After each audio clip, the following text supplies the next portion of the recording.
You are now tuning in to the podcast featuring Big Riz and Willmatic. Look at this. Look at this. Look at this. You see that? Oh. For a second, I thought you were pointing to lube. I thought that was lube. No, that is my game. Yeah, no, obviously I got that. That is salsa dip, and that's a Febreze can. That's just a bunch of wires I need to sort out. So I'm gonna just put the microphone here. There we go. Interesting. Yeah, it's me, boys. Let's All right, wait. You know what? Yeah. Wait a bit, because notification takes a while. There's a little bit of lag time. Yeah, there is a little bit Between the notification and the going live button. Yeah, I haven't even got it yet. Am I following you? Are you following me? Yeah. Raw. Not even subscribed. I have to check to see if I'm still following you. He said he's a sub. He don't even follow. Imagine that. Imagine. Okay, no, I got you as a friend, and I am following you. So yeah, I haven't got the message yet. Though. I think the notification has come through. But let's give my washing machine. I think it's literally just there's 2 minutes left.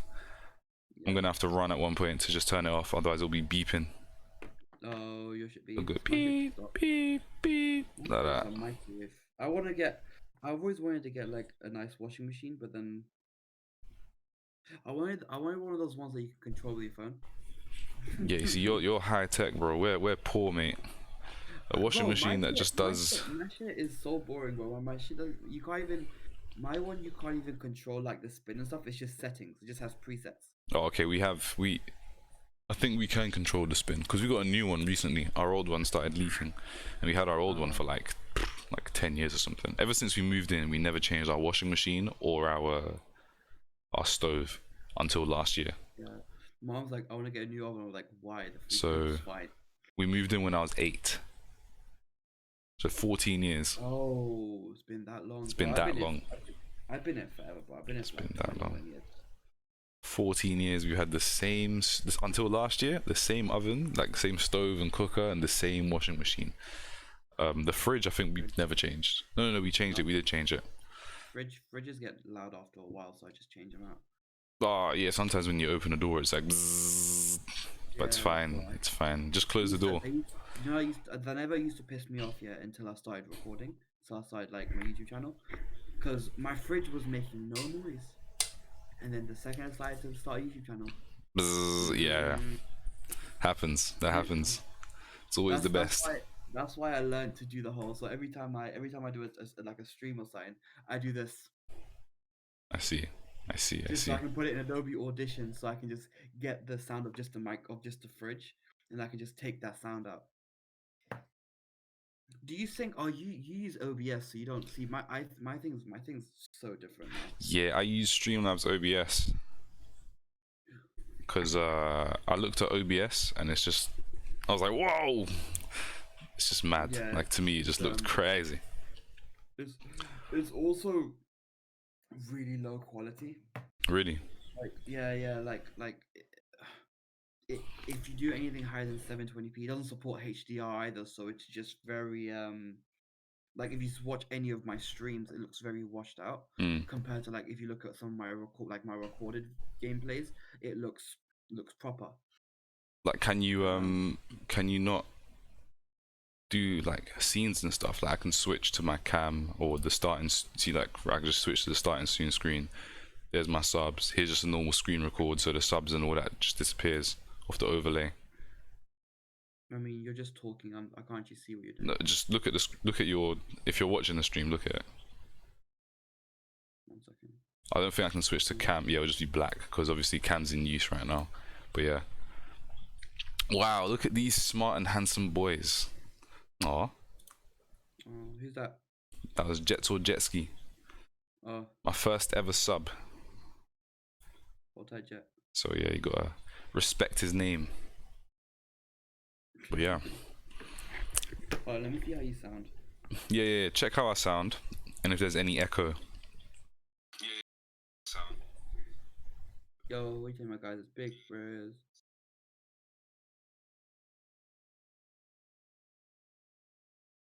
Yeah, it's fine. It's fine, no echo. Yeah. Okay, we're Jet, learning.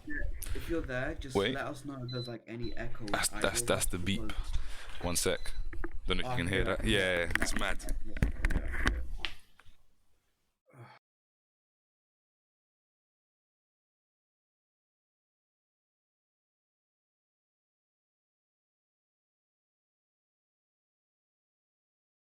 Jet, did you cut your hair? I heard you cut your hair. Oh no, he's here. We back. We bet. See, I want to get a thing at some point. Obviously, it will mean that I have wasted money on buying a webcam, but a little tripod. a thing. I have a big tripod for this. A little tripod wouldn't work. I have that big tripod just there, right? And then I also got this little small one for tabletops and stuff. I just got this yesterday. This is for my phone, and it's quite long. And then the one Dude, I have. I had that one. That was my first tripod, but then it wasn't tall enough, so I had to get that one. What do you mean tall enough? My PS5 video, my unboxing video, was on that tripod. And I didn't realize how short it was, but I didn't want to record it. I didn't want to delay the recording, so I got like a couple of my Nike boxes, stacked them up, and then put the tripod on that. Yeah, I have to do that sometimes. I put it on my little tables, or Now I got the big one. That one goes up to like 70 inches, so it's taller than I need it to be. Oh, okay. Yeah, no, I can't record videos with my phone, but the tripod I've got for this camera, the camera can actually go higher than me. It's like a 6'8" camera. Yeah. It's just nuts. That's like my tripod here. But yeah, this is my baby. I also got like I taped it up now. I had like a POV head mount thing. But I'm gonna return it because it squishes my head. Jeez. Squished head. I need that. It squishes my head. Anyways. You've got a couple of views. Should we get into it? Rah, look at the light. Don't go into the light. Okay. On topic, yeah. you get it there? You okay? Yeah, I'm trying to light myself up without. It's fine. It's fine. Anyways, sorry. 6 p.m. curfew. Yeah. Curfew for men. Should we just go straight into it? Yeah. Yeah, sure. All right then. What do you think about that? Wait. So you know what? Because I realized in the last one we didn't do like a hello, blah blah blah. Who are you? Who am I? That type of thing. We just sort of started speaking. I think the last podcast kind of was a bit more relaxed. It was a bit more just talking nonsense. Yeah. I was gonna have this podcast where we kind of like talk about ourselves, but then you wanted to talk about that topic, and I was like, it seems a bit more interesting than. So where did you grow up? Yeah, that's true. That's true. I'm from the trenches, my dog. Not too sure about you know what? We'll yeah, sure. Whatever you say. Yeah. You're from the trenches. Yeah. One sec. I just need to set my alarm so that I am ready. Scuffed podcast. Huh? Where am I going? Yeah. I have rehearsals on Zoom at 6 p.m. So at 5:50. Okay. At 5:53, regardless of if we're finished or not, my Apple iPhone alarm will go. Did you have to mention the brand? Well, we might be sponsored soon, isn't it? So here we go. Apple iPhone Hey, Google, 11 Pro. Set an alarm for half an hour. Done. Your alarm. Why half an hour? I don't want this to be that long. I've actually got like work to do. Jesus, a half an hour podcast. Yeah, why not? All right, we need to go quick then. We're here wasting time and procrastinating. All right, let's go. Let's get into it. All right, cool. So, vamos. Hold on, let me just respond to the chat. Kokami, it is currently 10 past 4 p.m. 4 p.m. 10 past 4 p.m. I am William Basumba, also known as Wilmatic. This is Big Riz. Big Bear. There's Chimpers now because of my head. Yeah, true. My mom says I look like something like the Planet of the Apes. Damn. Is that like a racist thing or? No. Maybe. Look at me. No, maybe. But yeah. I'm brown. This is episode 2 of the podcast. Name pending. We don't know what the name is just yet. We need to work that one out. And yeah, we're talking about what are we talking about? Go ahead. I'm gonna let you go. Go for it. We are talking about how safe are the streets, and are the suggested measures that are being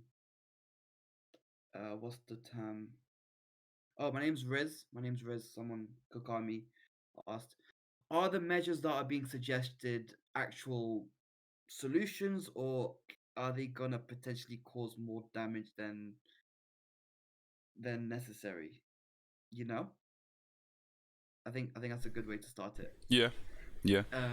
The one that's the suggestion that's being trending right now is the curfew for men. Men shouldn't be allowed out past 6 p.m. And the result of that, oh, not the result, the what's the term? The reasoning. The Yeah, reasoning you for can say that. is that rule is technically already socially in place for women already, right? Like, What do you mean? like when they suggest, right, that women shouldn't be out at night by themselves. Really? Since when? Who?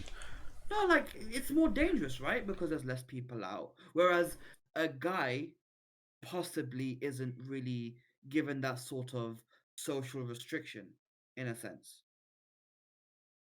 Okay, yeah, I get that. To be fair, I think going out at night in general is dangerous for anyone. I get you. I think people believe that, or maybe not believe. People can assume that when you're a child or if you're a woman, it's a lot more dangerous for you than if you were a man. Yeah. So the backstory behind that, for anyone who doesn't know, such as Kokami, because he is not from not so great Britain. Last week 2 weeks ago now, on the 3rd of March 2021, it was confirmed, after I think it had already been 2 or 3 days, there was a woman by the name of Sarah Everard, 33-year-old woman. She lived in Brixton, which is in southeast London. Southeast? Yeah. And she went missing. She was then later found, I think, on the 8th of March. Or on the 8th of March, they suspected the police officer, Mr. something Cousins, Wayne Cousins, of kidnapping and murdering. And actually what ended up happening was he did all those things, and he tried to bury her body in the woods in somewhere in Kent. And yeah, as a result of that, obviously women around the world have been outraged. They've been sharing their stories about how they've been assaulted, stalked, harassed, approached. Yeah, really sad, exactly. And yeah, these are one of the things in Parliament, which is our government system. One MP, who's a member of Parliament, brought up the suggestion that men should have a 6 p.m. curfew. So after 6 p.m, no man is allowed outside. And yeah, this is one of the things that we're sort of talking about. So yeah, I'm gonna carry on. In fact, I'm gonna let you speak. I want to open my curtain just to see if I can get some more light on my left side of my face. Yeah, you can hear me right? Yeah, cool. I think when should I just wait for you to come back? I don't know if I should wait. I want to wait.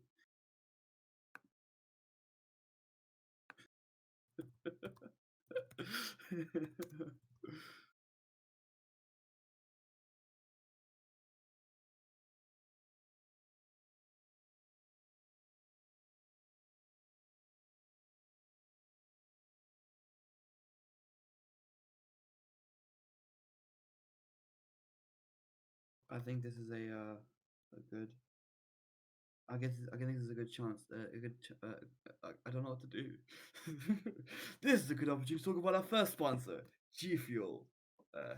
Yeah. Riz sounds like a Muslim scholar. What? What? I'm talking about G Fuel here, boy. Those are drugs. these are. You want to talk about real drugs? You're talking about this is what you need, okay? I'm talking about our sponsor.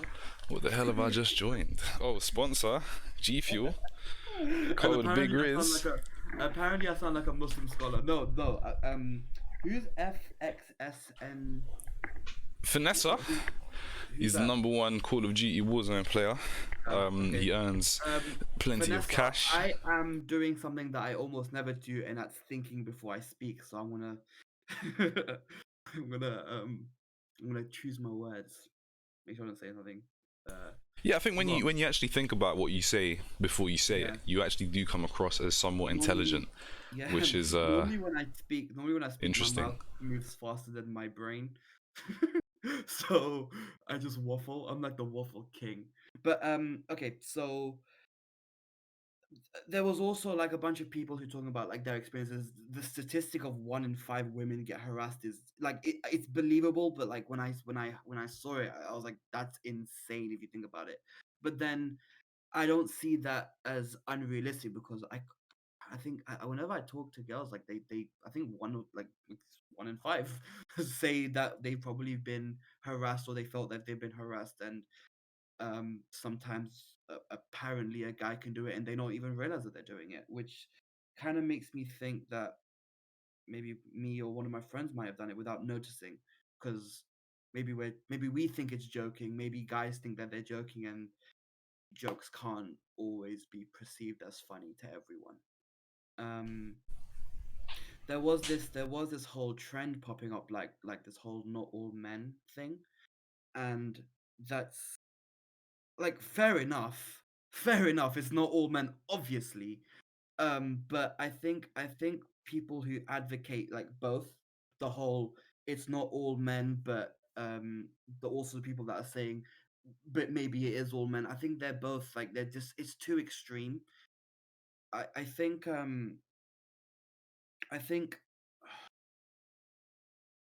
when you generalize an entire gender, 50% of the population, when you generalize 50%, obviously people are going to be upset, but then you also have to understand that sometimes you're arguing with idiots.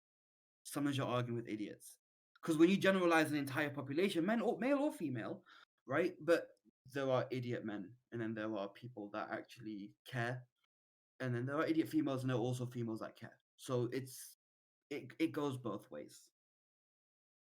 Yeah, I agree. And I think that the whole notion of it's not all men, it's not all this, is the most stupid thing ever. I actually got into a Twitter argument at one point earlier or late last year. If you remember when I forgot her name now, but that poor 13-year-old girl, when she got like attempted to be the attempted kidnapping early in November.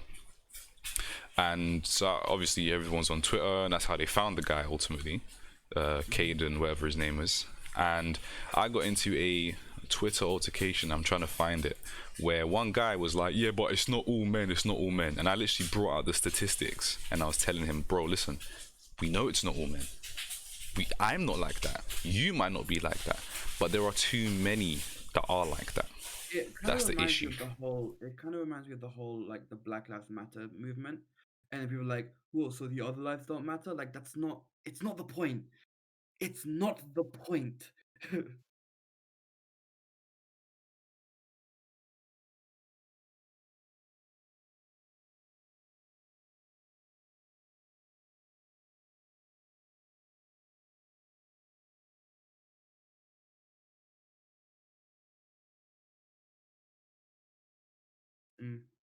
Yeah.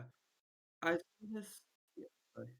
I saw this thing people posting up. You posted it on your story as well. It was like this protect our daughters, and then a scribble across, and then it said educate our sons. Yeah, I realized I was muted for that segment, but yeah. Yeah. What did you think of that? What, protect our daughters? Crossed out. Yeah. Yeah, I was muted. One sec. Let me just repeat what I said. What did I say? Damn. So I just said that is the whole notion of I got into a Twitter argument because of somebody said it's not all men, blah blah. They were crying, and I just told them, listen, I know it's not all men. It might not be you, it might not be me, because I know me myself, I'm not that kind of person, but there's too many. There's simply just too many, and there's too many instances where people have these hidden agendas and ulterior motives where they go out, and I was gonna say I know people that do that. I don't, but I've heard stories from people that know people like that, where they know certain guys will be like, yeah bro, yeah man's gonna go out today, I'm gonna chat to bare things. And it's like, okay, cool, that's fine, you do your thing, you know, it's summer, live your life.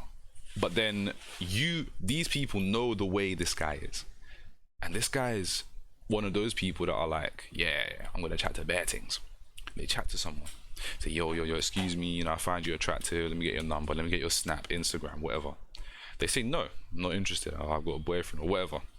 And they stalk them, they follow them. It's like, nah bro, you want it, I know you want it. Oh, so your man don't let you have friends, oh, this and that. Like, bro, she said no. Like, just rejection, take it on the chin and move on.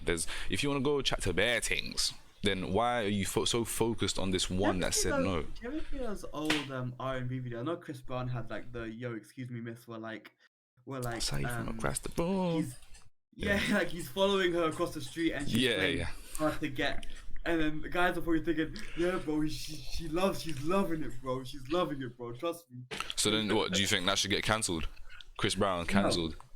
No, Chris Brown's already been cancelled. No, I'm saying. It's true. That's actually true. Maybe for other reasons, maybe not for that particular music video. I remember I saw one comment on that video was like, oh, he probably would have caught if he stopped dancing. Like, that's not the point. Yeah. No, because even MJ had that song, "The Way You Make Me Feel," where he's kind of chasing the girl through the street and Madonna, and she's like looking back and smiling and laughing like she's feeling it. I think people will look at that and be like, oh bro, listen bro, like that's probably like they're taking like influence off of that, like following. But there's the thing is, yeah. And catcalling, you know. Yeah, catcalling's another. She's blushing. Like, no, bro, she's embarrassed. When they come through, hey, yo, my size. I saw you still. Come. Hey, yo, B, let me chat to you. You just get your head out there, your friend's course. It's like, fam, I want to know, yeah. Like, I have a lot of female friends, yeah, and I've spoken to many of them, and the percentage of guys, yeah, that will be like, hey yo, my size, hey yo, B, hey yo, where I going? None of them get spoken to. Why? Because they make the woman feel uncomfortable. Oh, you're clapped anyway, bro. Do you know what I mean? And then when they say something like that, like, oh no, I'm not interested, or no, just leave me alone. You're clapped anyway, fam. I wasn't gonna chat to you still. Like, just shut up. Just take the rejection, and that's that. And then that's the thing.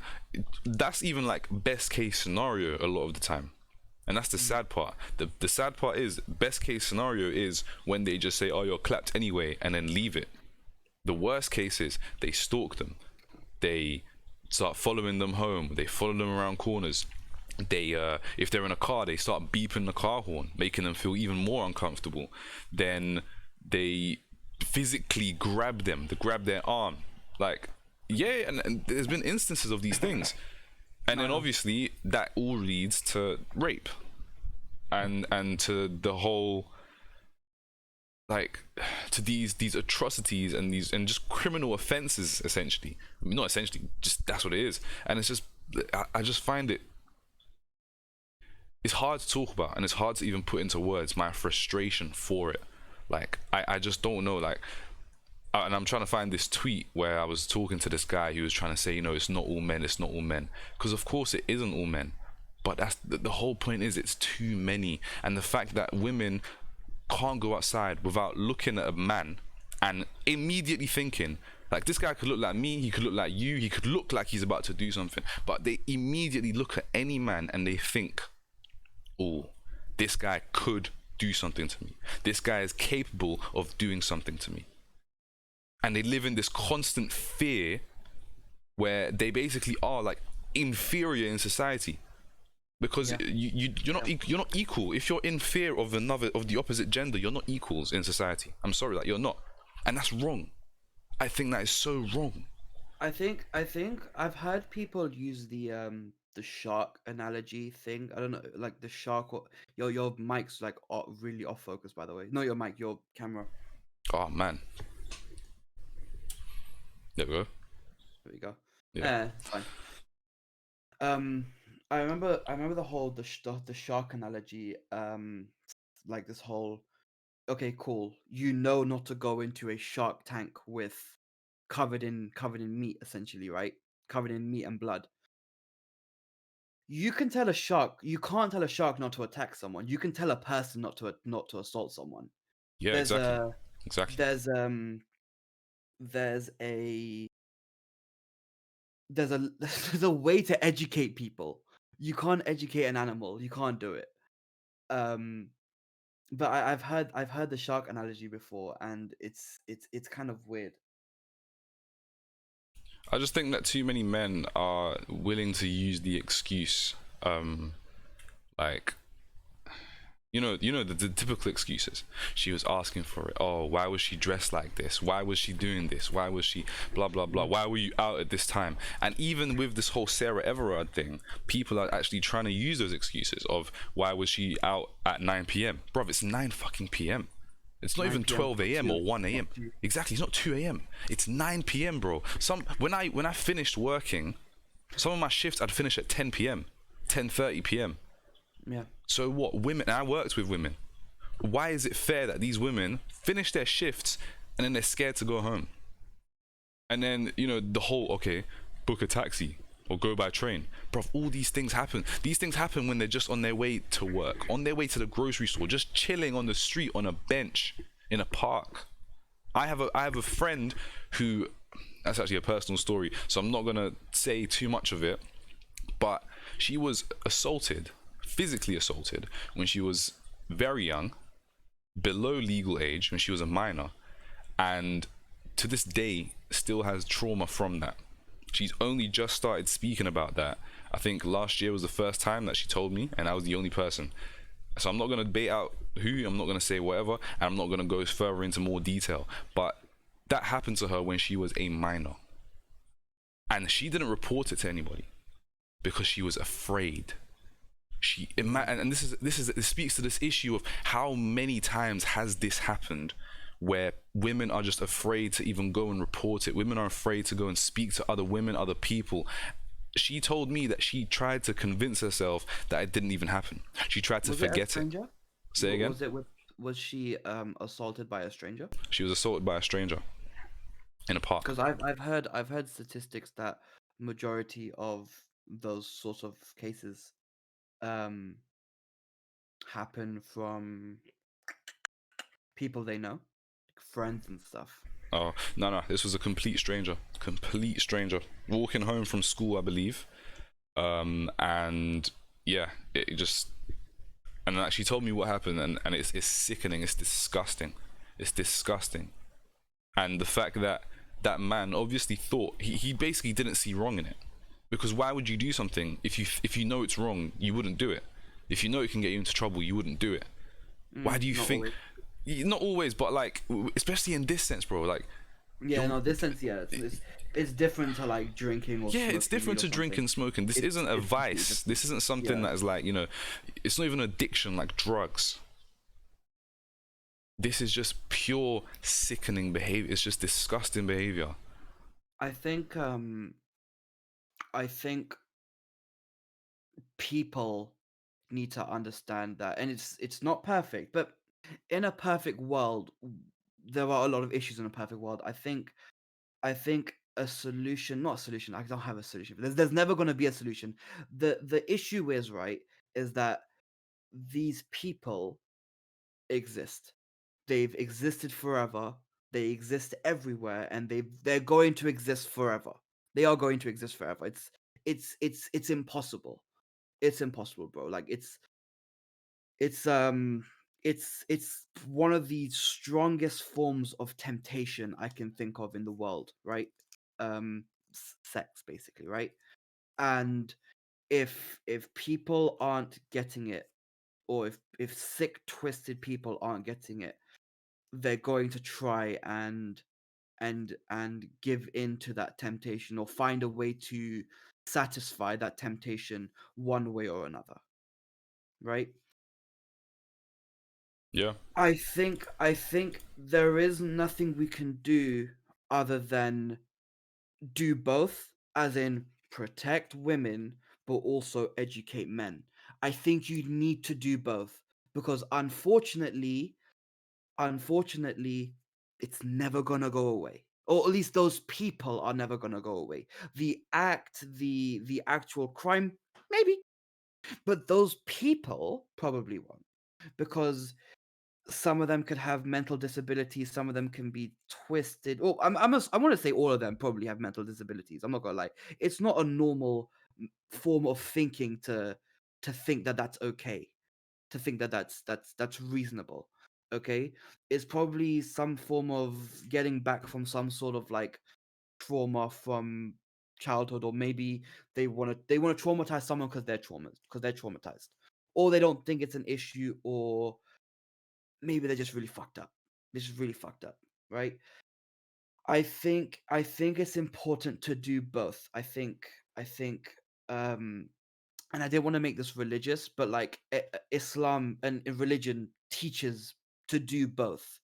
You need to protect women, but you also need to tell the men what they can and can't do.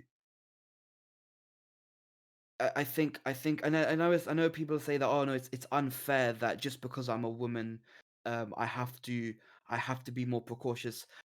Unfortunately, in a perfect world, you shouldn't need to, but I think you should also realize the kind of world that you're in and the kind of people that are out there.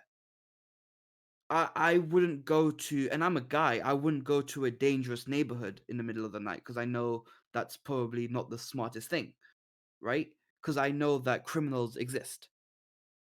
Um, but also you have to understand that it's just a survival thing, that if you believe that, and biologically majority of men are stronger than women, right? That if you are a woman, you should understand that these people do exist and some of them can overpower you, so it's probably best that you don't put yourself in that scenario, because of the unfortunate world that we live in. Yeah, Yeah. the dumb, stupid coyote or hyena knows not to come near or 1v1 a lion, a dumb, stupid lion, right? No one told him to do that. No one. It just knows, right? They can't talk to each other. They can't communicate with it. There's no language there, right? But the coyote knows 1v1, that lion's gonna overpower it. No, the coyote, sorry, hyena. I'm biological thing. So zoology, I forgot. The the hyena knows not to 1v1 a lion, right? But the hyenas have been known in Africa to gang up to protect each other from lions, right? It's unfortunate. It's unfortunate we have to do this, but it's the unfortunate world we live in. The world is sick. The world is fucked up, But then, see, and go on, carry on. it's fucked up. But I think the whole like don't go to certain places at certain points in the day or in the night is a fair thing to say, because these people exist and you can't educate these people. You can't. That's true. That's true. But I just think that while obviously those things also work for both people, you know, both men and women, I do think that a lot of women's fears are normalized by that kind of thinking, and I think that that's wrong. And I think that's where the that's where the root of the problem lies. It lies right here at the top. And because we normalize this kind of thinking that, oh, it's dark, so you shouldn't be going out there anyway, or it's this, so you shouldn't be there, oh, this could happen, there are people like this out there. There shouldn't be people like this out there in the first place. That's the whole point. That's my point. No. I just say in a perfect world. Yeah, in a perfect world, yeah. Anyway. But you know what? I don't even think it's fair to call that a perfect world, because that's just the bare minimum. That's the bare minimum. Yeah. I don't think that we should. I don't think men who don't do those things, who don't sexually harass, who don't assault, who don't stalk, should be praised for that. No, of course not. They shouldn't be praised for that, because that's the bare minimum. That's the foundation. You can't praise somebody for doing the foundation, for doing the bare minimum, for doing the lowest expectation. It's the most stupid thing. But then we have these normalized fears for women, where they have this constant lingering fear of men, of going to dark places, of going to a back alley. Maybe it's the fastest way home, but they can't go because something could happen. Someone could jump out at them. And of course, that could happen to anyone. That could happen to me. I'm 6'5". If someone jumps out at me in the back alley with a knife or something, I'm done as well. But I'm most likely not going to be raped. So we're having the same fear, but different fears for different reasons. I'm not worried when I go out at night I might get raped. A guy could be stalking me to rape me, to kidnap me, to sexually assault me. He's gonna grab up my arm and try and get my number or my snap or something. I'm more thinking about, this guy could kill me, or he could rob me or something like that, or just ask me where I'm from, or he will look at my height and think, I'm not winning this fight, so there's no point.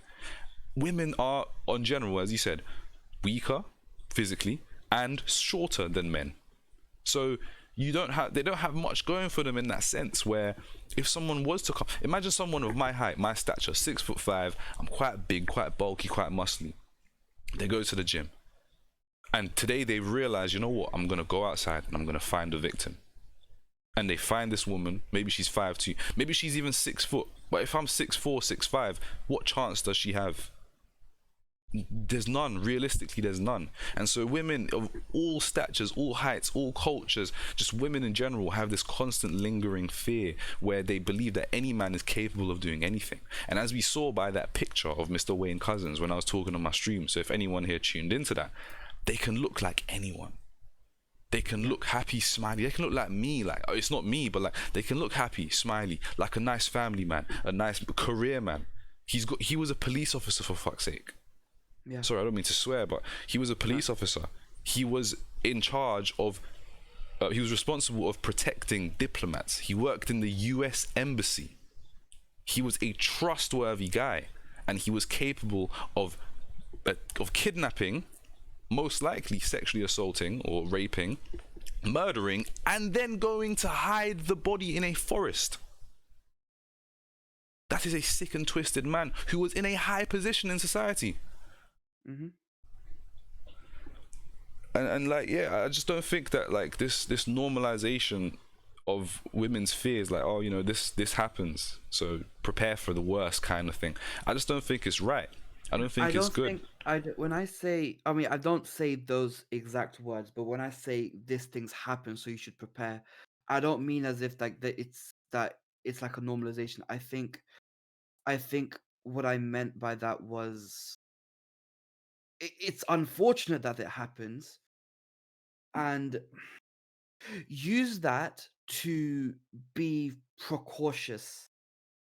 I want to get one thing clear. I'm not attacking you. I know what you're saying, but just in case like someone takes your thing out of context, because you and me, we have pretty similar like ideologies, pretty similar ways of even living life. And obviously I know what you meant, but I just wanted to further elaborate on it. And in case somebody is thinking, or I'm gonna misconstrue your words, I don't want them to do that. I'm trying to protect you, but also I'm just giving like my own thing about this whole normalization of fears. And obviously, sadly, we don't live in that perfect world. Like I do believe, I really do believe in humanity. Maybe it's naive of me, it's stupid of me. I accept that, but I really do believe that if we actually work together, and this speaks to a bigger issue. This speaks to racial issues, racial inequalities, income inequalities, like everything. If we work together as a human race like this, you know, rather than this, we were together rather than separate, I think the world would be so much of a better place. So much of a better place. And we wouldn't be thinking about things like this. We wouldn't be thinking about how we should be protecting our women. No, we should educate our sons. No, we should do this, we should do that. We would be able to move forward as humanity rather than women, men, black, white, Asian, you know, all that stuff. And I don't want to bring the racial. Cool. Yo. I don't want to bring the. I'm on the podcast. Give me 1 second, yeah. One sec. I don't want to bring the. Why is it not? Okay, it wasn't muting. I tried to mute you. I don't want to bring. Oh, I should have just done this. It's fine. Yeah, you could have. I don't want to bring racial topics into this because they're both sensitive issues, but they're two separate issues, and I want to keep them separate. Yeah, I don't want to compare because there is no comparing. You know, it's like comparing slavery to the Holocaust. They're both terrible. They're both atrocious. They're both horrific acts of humanity, but they're incomparable. And I don't want to compare them because I just don't think it's fair. Because then you start saying which one's worse and which one's this and that. I don't want to do that shit. But yeah, I think I went off on a little bit of a tangent, so I'll hand over to you. Actually, do you know what? Someone in the comments. Yeah, I was gonna say. Let's read the chat a bit. How do you say it? FX. Vanessa. Oh, Vanessa. Okay, cool. You said it's mad how Muslims are the worst at respecting women when it's mentioned so much in the Quran. That is true, because they don't follow. Oh, I can't speak for all of them, but I think people get culture confused with religion, because a lot of people see a country like Saudi Arabia and see the type of oppression they give to women. I don't want to do that because I don't want to say something off. But like, is it oppression? The whole they can't leave the house without a husband or a father or a brother. They can't leave. They can't Yeah, leave the house. it's a form of oppression. It's a form of It's a form of oppression. oppression, right? Yeah. It's a form of oppression. They're not really given freedom. Like even like what just recently they were given the opportunity to drive. To just drive, to have women drive, and that's the fact that that was like not televised, that was it was a Like achievement. it was an achievement. It was Yeah. an achievement. Like, oh, look at this, Saudi Arabia allows women to drive. I'm like, huh? Just now? Like, come on, how they? Yeah. So you look at those sort of countries, especially with the not arranged marriage but forced marriages, things like FGM, things like the fact that certain countries have a really bad gang rape problem Yeah. in I especially in forgot what Southern country Asia. it was, but it was like just recently. I think it was a couple weeks It ago. was, I think, a couple of weeks ago. No, I remember They for finally one. abolished FGM, or they made it illegal. I remember. Okay, no, yeah. I'm gonna find it now. Made illegal.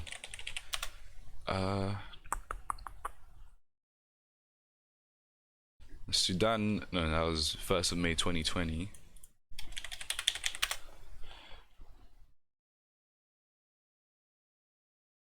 But it might have been that actually. It might have been that. It might have been Sudan. South Sudan made it illegal. May 2020. So imagine up until last year May, so less than a year ago, FGM was actually legal. And it wasn't a criminal offense. Wow. Yeah, I'm reading. I remember in college, my tutor base had all the girls except from like 2, I think. So and my tutor was also female, Miss Dowda, right? So she gave out this leaflet, or like a trip letter, to go to this feminist 1 second, to go to this like feminist thing about how feminism is trying to help women across the world, not just in this country, right? So she gave it out to all the girls, and I was like, Miss, can I go? I just want to see. She was like, no, because I think people see my sense of humor and think that I'm not going to take anything seriously. So I asked my dad, I was like, Miss Dada, can I go? Can I just go? She thought I was trying to just get out of lessons for the day. I was like, Miss, can I just go? She let me go. She gave me a letter, and I went to the trip, and it was like this place. There was members of the police there talking about honor killings, and there were people from certain parts of Africa talking about their experiences with FGM, and it was, and I remember I spoke to this one lady. She was auntie basically. She had a hijab, and she was talking about how religion became like the justification of this, and apparently these countries assume that circumcision is for both men and women, um and when that's completely wrong, as in they use that religion, or our religion, my religion, as an excuse or as a reasoning to do this, when it's absolutely not even unnecessary. There is no physical benefit to it. It does more harm than good. Yeah. Whereas like male circumcision, you can argue, especially back in those days, may have had um some medical benefits. People argue whether or not it does.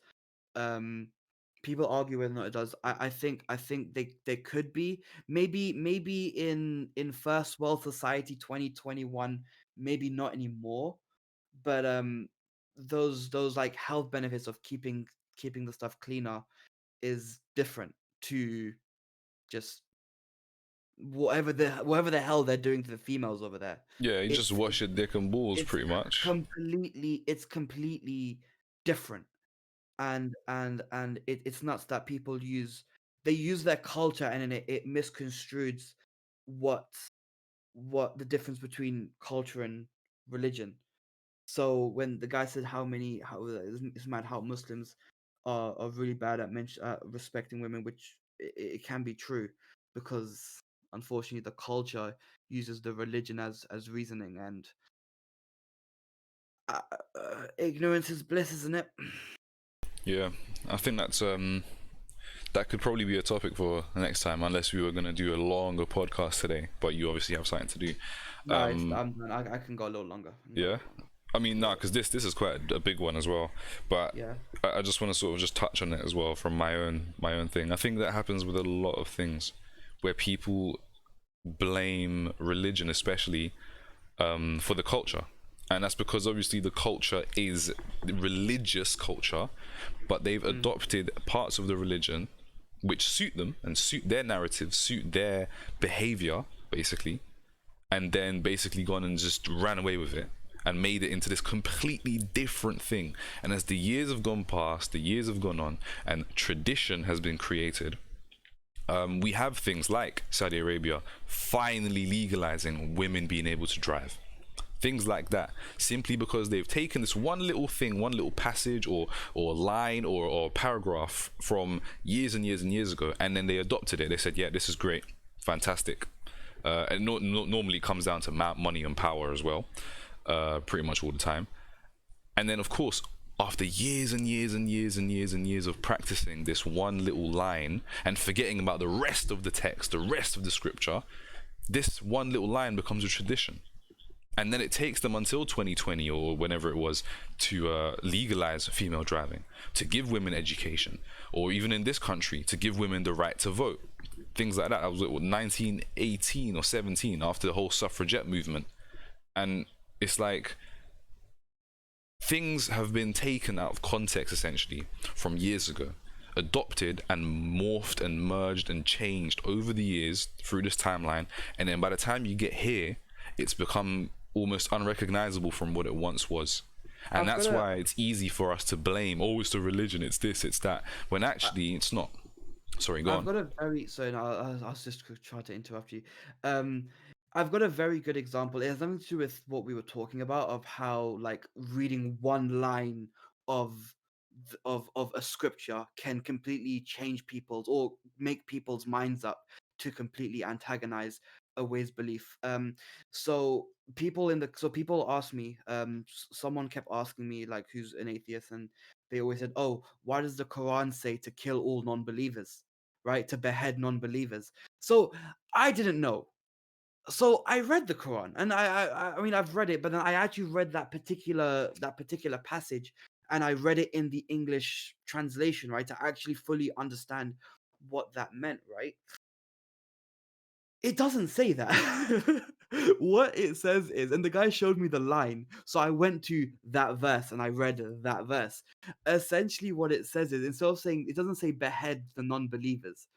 Essentially, it's a story about when there was religious war back in those days, right? And there's religious war now, but there was bigger religious wars in the Middle East over there between the Assassins and the Templars, which was basically a Muslim versus Christian war. Then you had obviously the wars that our Prophet Muhammad had to go through, right?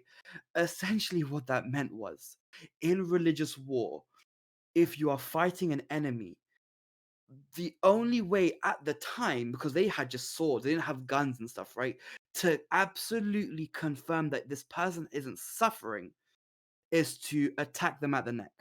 So if they are attacking you, you attack them back and you make sure that they are dead and not suffering. I said to that guy, I was like, oh, so you're not instructed to kill me. He's like, no, because you're not attacking me. You're Well, not that's the attacking me. thing. We're not at war right Yeah. now. So This that's person the entire for the last God knows how many years, right? This person thought, oh, Islam teaches to behead non-believers. I told him this one thing, and he was like, oh, okay. and this is what I've spoken about so often and for so long, that we need to educate so that things like this don't happen. Because education, if imagine if you had said that to a room of 1,000 people, that would be 1,000 people potentially that would be educated. Of course, there'd always be, let's say like 10% of the people, which would be like, no, I don't believe it. I'm still hard stuck in my old head and all my thoughts. This is exactly what they want to do. They want to behead people, blah blah. Then there'd obviously be some people that would be like, I don't know if I trust this one guy telling me this. But then they'll go do their own research and actually realize, oh no, he was correct. So from that room of 1,000 people, let's say you would have, worst case, educated 800 of them. That's 800 people who would then maybe have that story potentially told to them, and they actually go, oh no, do you know what? I went to this talk one time where this Muslim guy told me, actually, this is completely wrong, and this is the reason why. And now they've gone and essentially paid it forward, and you create this whole pyramid scheme where, you had this room at the top, and this all trickled down, and it's gotten bigger and bigger and bigger.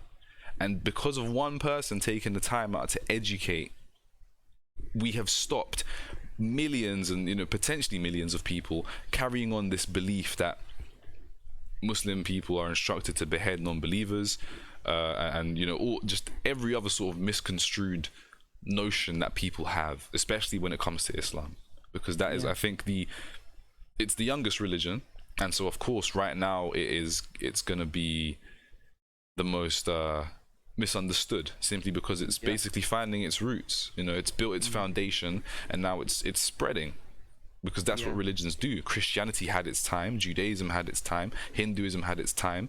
Now it's Islam's time, because comparatively, relatively, it's the youngest. And of course that's the reason why a lot of people have these like, oh my god, no, Islam, you can't, no, but they're not even educated about it. It's just because of, again, what I was talking about on my stream, media. Yeah, I think another big misconception about Islam is how Islam is a sexist religion, right? It teaches sexism, right? Because it makes the women wear a hijab, and men aren't necessarily meant to do, not aren't instructed to do it. And how there's this, not a rule, it's like an unwritten rule. There was this thing that and again, I'm not sure if I'm speaking out of religion or out of culture, but there was this thing where, like, Maghrib, right, the prayer before sundown, Yeah. right? There was like this thing that was like, yeah, women, no, they can't, they shouldn't go out after that point, because because I can imagine in the Middle East during those times, even now, to be honest, the nighttime streets are way more dangerous than in broad daylight. Um, Men are taught in Islam to not look at women, and if you do look at women, you're supposed to lower your gaze, right? That's why. That's why. Trying to make sure I say this correctly. That's why when people say, "Oh, the hijab is a form of oppression," it's not. I think it recognizes. I think it understands that monsters exist in the world, and by covering up the hijab is just the name of the headscarf, right? It's the name of the headscarf. Women are also not supposed to, and guys as well, men and women aren't supposed to wear like tight clothing. They're not supposed to show themselves. Men aren't really supposed to show more than here, right? Not really, right? If you wear like a t-shirt, it's okay, because I mean, who looks at a hairy arm and think, "Ooh," you know? However, if a woman is showing skin, it is very common for guys to then look at that woman, right? Not IRL streams, how many streams do you see of women just wearing a bikini, just talking nonsense, or doing absolute nothing? Just fucking on their laptop with the camera just there, and guys are donating how much to them, 50 gifted subs. Oh, yeah. Yeah, Hot tub streams and all sorts, yeah. yeah. So, so I think you have to do both. If we work together, maybe not for long, but I do think it's important that women and people, men as well, have to understand that their gender contains a lot of monsters. And if you educate a guy enough to who will actually listen, he will see someone that may be a potential victim, and then help that person, right? Um, like I'll give you an example, dude. I'll give you a real example. I was in Tutin, and there was this guy with a little girl next to him in the chicken shop, right? And the way he was acting around the girl was so suspicious. He was kind of like, so it was like a booth, like a chicken shop booth, right? Yeah, And yeah. she's inside. He's got his arm over so no one can see her. So then I can't even remember what we did. I don't think we did enough, but I'm pretty sure we kind of like questioned it. I'm sure we kind of Yeah. questioned it, like what's happening? Did What's you happening? question Then him? that so we I remember we asked the owner of the shop. I was like, "Yo, boss, how long has that guy been there for?" And apparently it was his daughter. Apparently it was his Hmm. daughter, and uh even to this day, me and my brother were talking about it, and this happened like years ago. Like we were like basically minors. We were basically I think we were like under 16. We were like like still in secondary school, wearing our ties, going chicken shop, right? um Even to this day, we talked about, I was like, bro, like did we do enough? Like I know we were like 15. We're like 15, and this guy must have been like, this guy was old enough to be that girl's daughter, basically, old enough to be that guy's father, right? Even to this day, even like when I went for my jog the other day, like we were like, dude, did we do enough? Did we do enough? Maybe if it happened now, we probably would have done more. But like, it's so strange. I think when you look at people like when you educate the people that will listen, they will probably end up doing more. Yeah, I think so. Um, but by taking men off the streets at 6 p.m., not everyone's going to listen. Who Yeah. are going to listen are the men who listen. And what's going to be left are the men that don't listen. It's as simple as that. It's as And simple as then, that. It's like, look at lockdown as an example. The people that listen are indoors, and the people that don't yeah. listen are out, because not everyone listens. What about homeless people? What about homeless men that are out at 6 p.m. because they don't have a home to go to? this guy is not saying all homeless people are like this, but this guy could probably be looking up and seeing nothing but women walk the streets. And there is no man other than a few maybe patrolling police officers, and police don't patrol everywhere all the time. Police don't patrol in the Sainsbury's car park. You know, Some of them could be the police officer that actually ends up some of them kidnapping. could be the police officer themselves. Exactly. Right? So what this homeless man is seeing is a bunch of potential unfortunate targets, and there is no decent man or man who listens out that could potentially protect that woman. Right? Yeah. Do police also get that treatment? So it's only going to be female police officers out on the street? Is that the rule? So policemen at 6 p.m. are no longer going to be out on the street because I mean the not the cause, the problem. final nail in the coffin. Yeah. The latest nail in the coffin Yeah, was you could say that. Yeah. a police officer, right? Do celebrities get the same thing? Get the same There'll just treatment? be too many constraints and too many possible like loopholes that would end up. It would make the whole curfew, the 6 p.m. curfew thing. It would just make it, number one, impossible to regulate, and number two, impossible to control. Because then, yeah, you bring up all these. Like, you look at that. Like, you simply just brought up all these questions already. Does it apply to homeless people? Does it apply to police officers? Does it apply to celebrities? Does it apply to people who drive taxis? You know, does it apply to train drivers, bus drivers? Because obviously the women are going to have to. Clocks out at 8 p.m. Exactly. So every retail worker.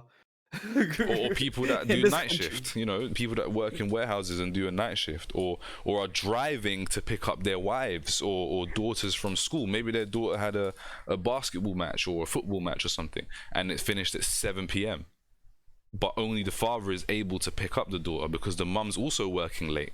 So how does that work? And these are the things which would basically make it impossible to regulate and to control, as I said. Judging by the way this country's handled an international pandemic, I don't think handle curfewing half the population very well. I just don't think. I just don't think they'll do it. I don't think they. No, but do you remember when they tried to get the 10 p.m. curfew?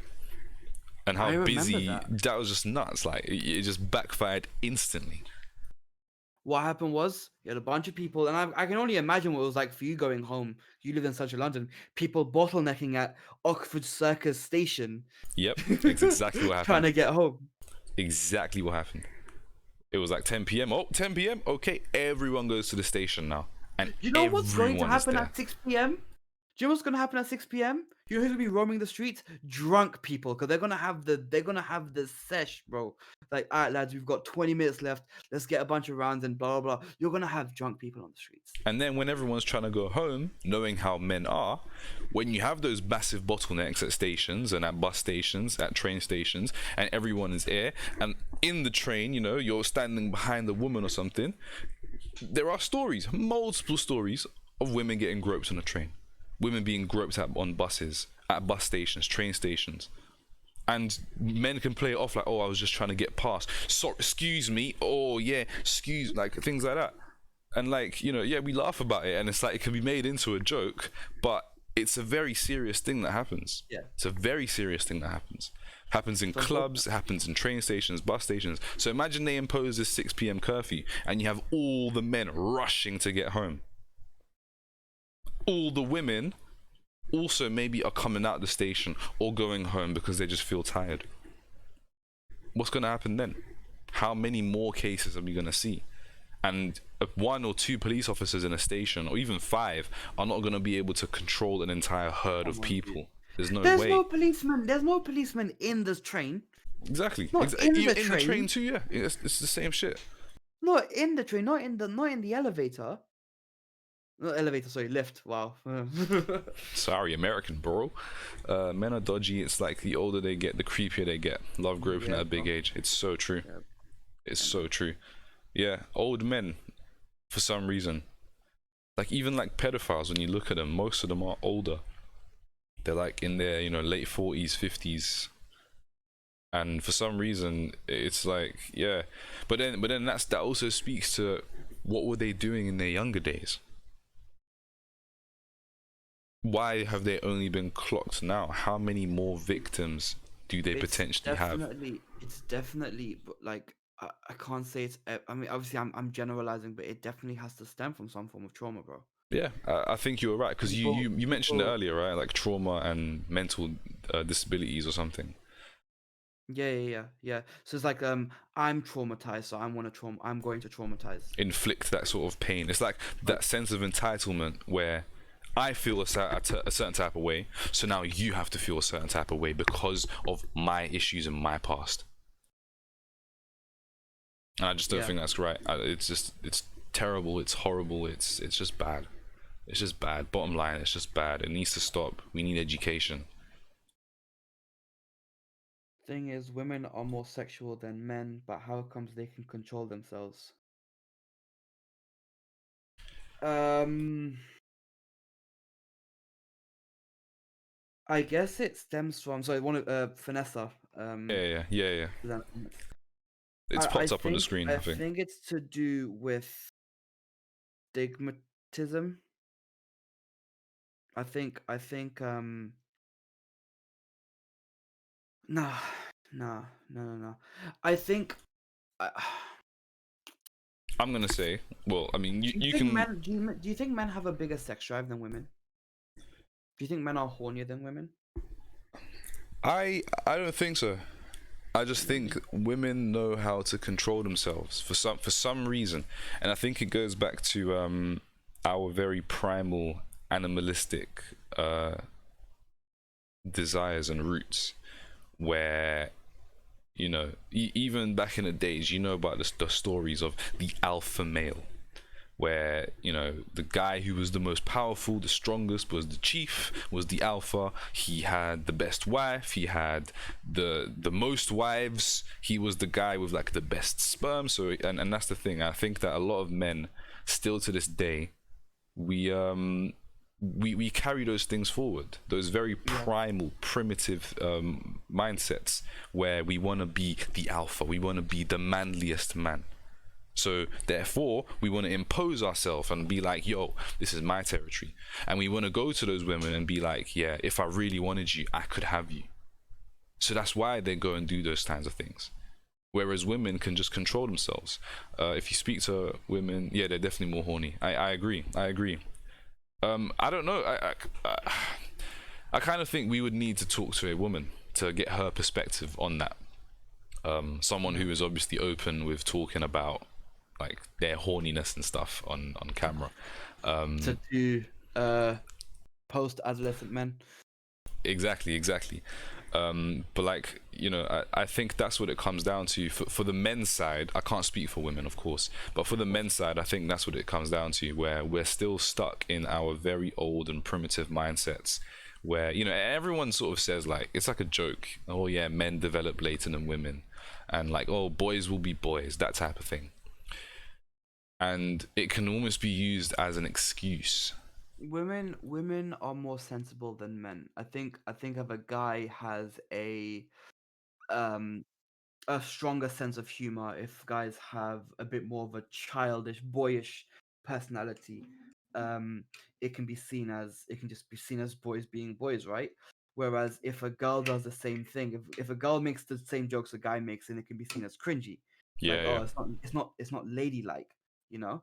yeah. Whereas a boy can just make any joke they want, and And it's the same thing as, like, like, oh, a guy that whole thing about, a key that unlocks multiple doors is a good key, but a door that's been opened by multiple keys is a bad door. Like, yeah, I just think it's such a stupid, like, it makes sense, but it's such a stupid concept, especially now in 2021. And obviously this is a lot about your mindset. And I know that this is almost like a touchy subject, because it speaks, it can almost, it goes against religion, and so therefore it goes against people's entire lives. hmm But I personally think that if you want to you want to have sex, go have sex. You want to, some people will call you a whore and you are a hoe, you are a slut. bro, at the end of the day, you wish you could be like that. I think the 90% of the people who call people those things wish that they could have that kind of either relationship or that kind of charisma where they can go and get any girl or any guy they want, where they can go and do those things. It's from a little part of jealousy. And we're in 2021 now, where even like some people are making the argument that monogamous relationships, which is a relationship with one person, is old school. It's tradition. We're moving away from that. Yeah. And it's the truth. Some people might not like it. Some people, I think a lot of people definitely aren't ready for it, but that's the direction that we're moving in right now, where we have non-binary genders, we have gender fluidity, we have a liberalism. And because of those things, it's very important that we keep up with the times. We're not stuck in the old ways where, oh, there are only two genders, men and women. You can't be transgender, you can't be gay, you can't be trans, you can't be bisexual, lesbian, all that stuff.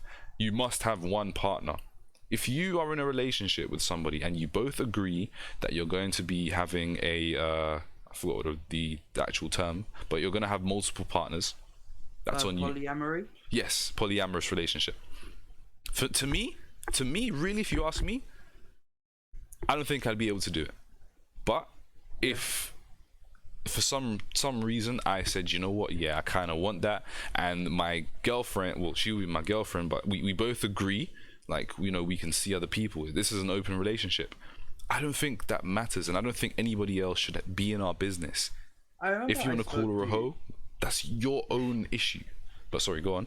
In my new uni, I spoke to this guy. He's a bisexual guy, and he told me that most of his relationships with females or males have been open. So Yeah. I'm like, well, so I was a bit confused because I've never met someone like I understand that people may be promiscuous. Is that the right word?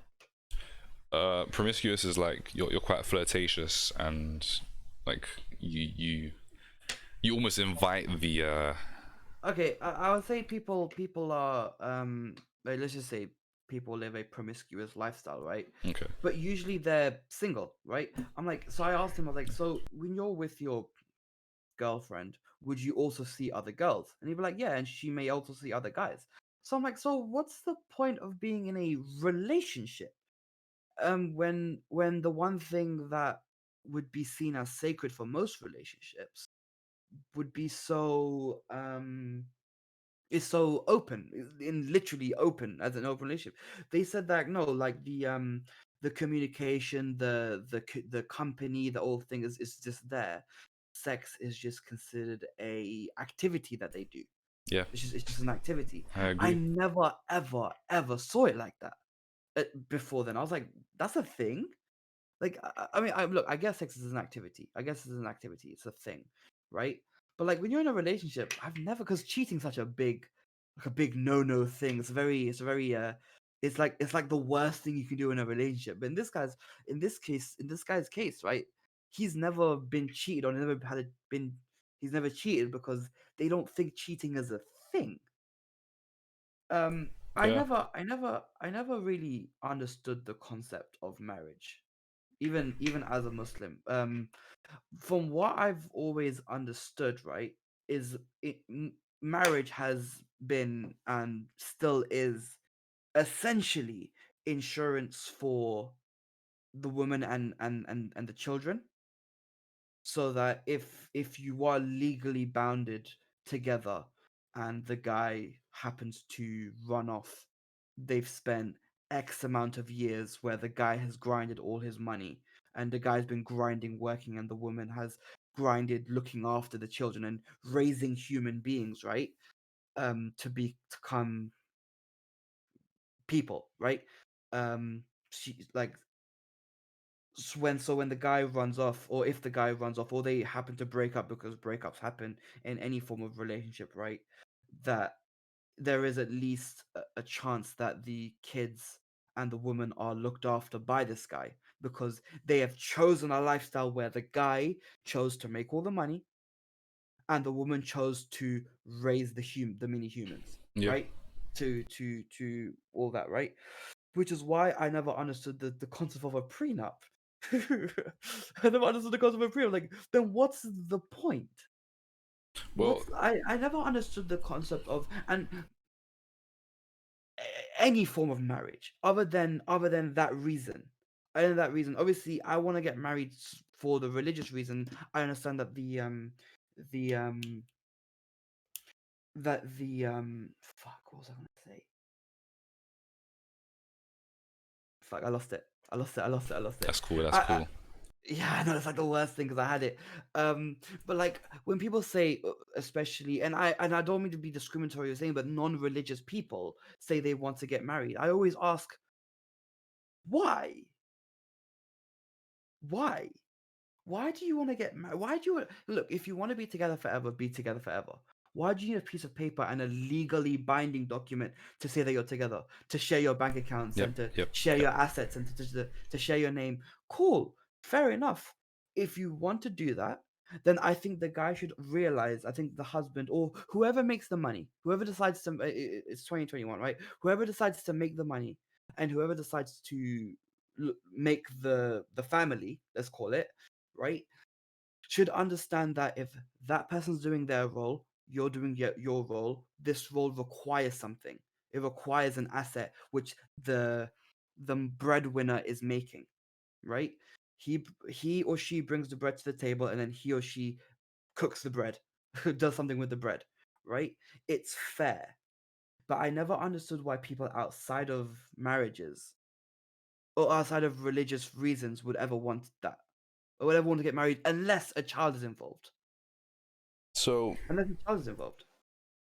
yeah, I agree. I think for me, marriage, I am very much on your side. I'm non-religious, and I believe that marriage is a scam, as Fitness has said. And I just think that I've always said, basically, I don't want to get married. Not to say that I don't want to find somebody who would be like a wife for me, of course. But I would never get married. And I've actually had arguments with my girlfriend multiple times because she believes in marriage. She's Muslim and very strongly believes in marriage, whereas I strongly am against marriage.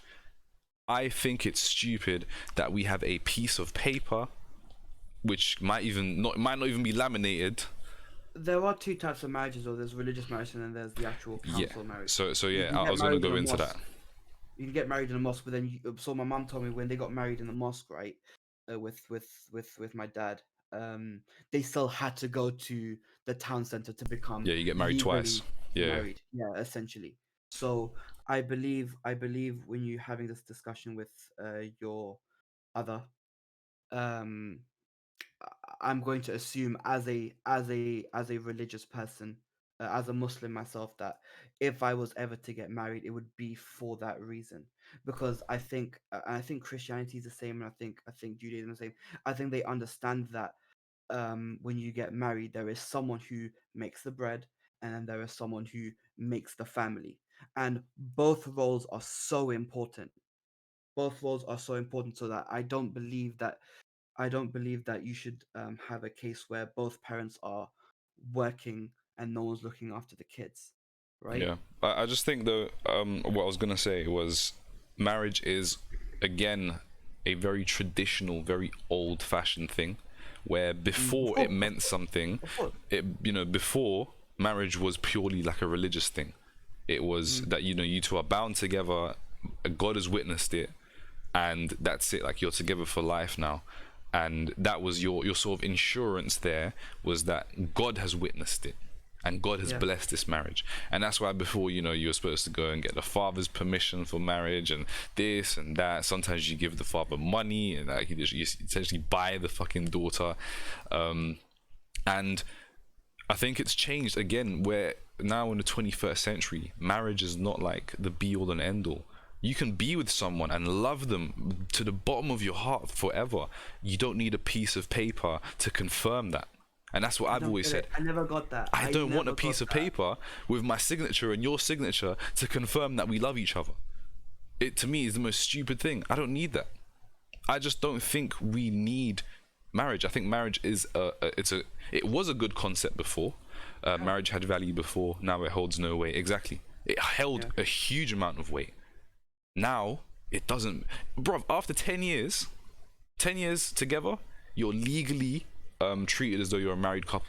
So if you were to like get into some sort of altercation, you broke up, blah blah blah, the woman or the man both could legally go to their solicitors or lawyers and ask for compensation. And it would be split the same way that the same way it would be split during a marriage. Same thing with children, and that's how it should be, exactly. So that's after 10 years of being together. So if you're married for 4 years, of course, if you're married for 4 years and you divorce, then that will happen after 4 years. In a non-legally binding marriage, that wouldn't happen after 4 years. It would only happen after 10. But you'd hope that the person who you fell in love with 4 years ago, if you were to then break up or split off, having been like together. The thing is, normally people get married after being together for multiple years anyway. So I'm saying, I'm saying it like you get married after you meet, and 4 years later you break up. You'd be together, and then you're just together. And to me, I think that's also a much more pure love, and I think it says a lot about how much you love this person. Yeah. That you don't need any confirmation. You don't need any witnesses. That's like the whole thing with like a prenup. Whenever you see like the concept of a prenup come up, it's like, so you don't trust me? Yeah, it's kind of like you're preparing for a breakup. You're preparing for the worst. Did you know in Islam, right? I didn't know this until like a couple of months ago. In Islam, in a marriage, the woman has every right to the man's money. She doesn't have to ask permission. Every right to all of it. Right? If they break up or during the marriage? During the marriage. Okay. However, during the marriage, the guy cannot spend a penny of his wife's money without permission. Because in a lot of Islamic marriages, you'll normally see a case where the woman gets a lot of money. She'll get more money than the guy. Because I don't understand how they handled divorce back then. I never understood how they managed divorce back then, or at least in the religion, which is funny because I'm a child of it. But then no, gang. It's a different conversation. Yeah. Same here. My daddy didn't pay child support. That's so bad. We shouldn't laugh. We shouldn't laugh. I remember I used to tell my brothers, bro, I used to have cereal for dinner. He'd be like, "Oh, that's a joke." Like, nah, it's not. Anyway, but like,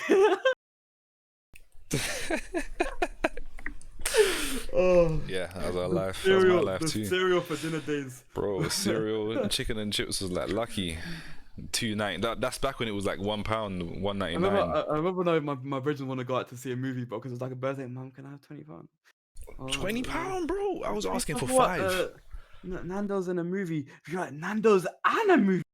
I'm like, there's food at home. Bro, all my friends are going. No, don't get me wrong. Mom, she gave me that. I'm trying to say she gave me that, but then it was, now I realize just where did it come from?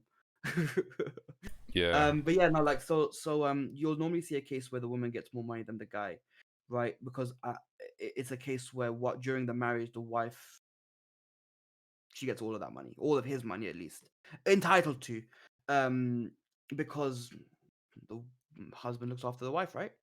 But then the guy can't spend any of the woman's assets without permission. He can if he wants to, if she wants to, if she doesn't mind. But I think that's a really good, again, it's old fashioned, it would never happen today, but I think that's literally how they handled like breakups and divorces back then, is because you're not looking after anymore. Yeah, I mean, I would always prioritize the children. So if there are any children as a result of your marriage or you're getting together, I think that the child is the most important thing moving forward, and so you must always plan around the child essentially. So whether that be money, whether that be a house, whether that be food, like whatever it was, the child is the most important thing. That's a thing, like the most important part of the breakup, of the divorce, and of the relationship. Even me myself, like, You know, it's nuts. I always find it nuts how like the child almost never gets any say or involvement in it. Just one day, mommy and daddy aren't together anymore. yep, Yeah, it's weird. It's so strange. yeah, it's weird, It's isn't it? so strange. And then that Just one child's day. life is shaped forever. Yeah. Yeah. That Anyway, got depressing. uh, That got very depressing. no, Damn. it just took me back to those days. Like, wow, I really didn't. Yeah. I remember one time. I remember one time a long time ago when my parents were getting divorced. They were having like an argument about custody, right? Who gets the kids? My dad was Yep. essentially saying that my mum was unfit to be a parent, and then my mum was like, "Yeah, no, but the dad's a fucking psychopath." You know, my mum's back isn't great, but his brain isn't. His brain definitely isn't, right? Um, um, someone's there. Cole, Kami, you have a nice day, bro. Um, Take care, my bro. bro, they put kids in front of solicitors, and they have them ask, so who would you want to stay with? Blood. Like this. Now I think about it, like they put kids, 10-year-olds, 9-year-olds. My brother was like not even 8, like in a room and saying like, oh, who do you want to live with, mommy or daddy? Like you have to make that choice. I Yeah. think it's so strange that parents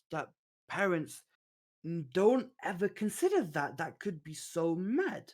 Why not just have the equal custody all the time, or or have or come to some sort of arrangement? Why do you have to ask the kid? Um, why do you have to ask the kid? Who do they want to stay with? Who's the better parent? I mean, that doesn't always happen, and I can only speak Of course, from my of own course, it doesn't. experience. I'm speaking from one. Yeah, from my I'm speaking from one experience, parent. I never got asked that question basically at all. I actually Were your was parents married? called. Yes, they were. Oh, okay, okay. I was actually called into court, but then my mum said no, so I didn't go. Yeah. And yeah, I never basically got the decision, but again, my situation is kind of different. So I know I know what I would have said, and I would have said my mum. I am 100%. not staying with my father at all. 100%. And that is that's a conversation that I could talk about for hours and hours and hours on end. So I'm not going to go too much into it. But yeah, I I wouldn't have minded going and saying that in front of people, in front of a jury, in front of a judge. Like, I don't really care because I knew what my answer would be. However, like my younger brother, for instance, at the time was 5, yeah, around 5 years old, and they also called him into court, like both kids, to basically answer these questions. And now imagine a 5-year-old child answering these questions in a courtroom. Like, a 5-year-old child is being asked to make the decision between which parent they want to stay with for the rest of their life, basically. Which parent is the better parent. Yeah. And yeah, like as you said, of course, the parents, I guess, thankfully my mum did consider that and she actually stopped it from happening. But sometimes parents don't consider those things. Sometimes parents just want to hear that. I remember my mum telling me that my dad specifically asked for me to speak in court. Like Damn, specifically me. And I was like, fuck, why me? Then what I happened to understood her? why, Yeah, because he's thinking like, who am I gonna choose? The guy who bought me all the Spider-Man toys, exactly. or the one who didn't? You know? Like I'll give if I give my dad any credit in life ever, is the fact that he gave us and he grinded for I wouldn't say he grinded, but he tried to be a good father. He's just a really bad husband, very very bad piece of shit person. But like it's like this whole like to me it was like the guy who bought me all the Spider-Man toys, the one who isn't a psychopath. Yeah, I'm gonna pick that one. But it's just weird that he specifically asked an 8-year-old to come into court. Wait, 5, 6, 7, 8, 9. Yeah, about 8 or 9-year-old to come into court to say specifically me, and the court agreed to that. They're like, yeah, cool. Well, we'll specifically ask one out of the 3 kids because the husband specifically asked. Come on, bro, that's so strange, Yeah, bro. yeah. It's Same so same shit happened strange, to bro. me or to us. And it's just like, yeah, really, really, really, really weird. And it's the fact that the court, and you kind of do have to assume that these are also people that would have had children or would know children. And would you want your children to go through that in a courtroom as the judge? Would you want that? Probably not. So why would you allow for that to happen? Why would you be like, yeah, do you know what? Great, yeah, fine. Let's ask them. Let's get come in and make that decision in front of all of us, please. Like, I don't know, man. I just there's a lot of things which like this is a conversation that can go on forever, and I'm conscious for time. I am very conscious of time because especially for you, yeah. So no, I'm actually good now. No, I'm actually good now. I'm actually good. So it's all on you now. I mean, it's up to you. Like, we've been going for an hour and a half. I literally have half an hour left until my audition. I mean, until my rehearsal. So okay, goodbye. Stay safe. That's fine. No, I'm good. I'm good. So it's completely up to you, bro. I don't mind. I literally don't mind. Like, it's I can go. I can keep running. I can keep running. I can keep going. Yeah, I can keep going. Yeah, I can keep going. Yeah. What are we talking about? Women's safety. Yeah. Let's go back to the actual topic that we started off on. Tangents. That's why we don't think before we speak. Massive tangent, huge tangent. It was like an hour. What the hell? Like an hour and a half tangent. God knows. But yeah, no. Tell us. I forgot. How did we get here? Yeah, how did we get here? I want to read the chat just to see like how the hell we got here. We're talking about marriage. Guys are just weird. Like, yeah. Crazy. Oh, we went into like religion and marriage and stuff, and that's how we got here. Got it. Yeah. I actually made a note yesterday, on like my thoughts and feelings of this whole thing. I had notes, but then I got rid of them because like there's no way this is that relevant. Now looking back at it, it's actually quite relevant. I was looking at like TED Talks and podcasts of like I don't know if you know Jordan Peterson. I do. I love him. He's a very intelligent man. Very intelligent. I don't know if you know Steven Crowder, very unintelligent man. No, I don't know. Ben Shapiro? Yes. Oh, that fucking robot. Well, it was because of conservatism. Stupid guy. What, do you realize that that's not actually true? Yeah. You know what I mean? Like, well, guys, so I'm Ben Shapiro, and I'm a robot, and I'm a conservative, and my wife is also a conservative, and make sure that you're all conservatives. Strange guy, bro. His takes are also just pure dog shit. Sometimes, you know what? I remember he had one good take. I forgot what it was about, but he had one good take. And then literally, as I was thinking, yo, this guy's actually got a good take here, he immediately followed it up with some just bullshit. He just started spewing bullshit about conservatism, about being a Trump supporter and this, that, and the other. And I was just like, all right, yeah, all credibility's gone forever. So yeah, I could never trust a word that guy says. Yeah. But anyway, sorry, go on. No, I was reading. Not reading. I don't read. I can't read. I was looking at like videos of Jordan Peterson talking about like feminism, right?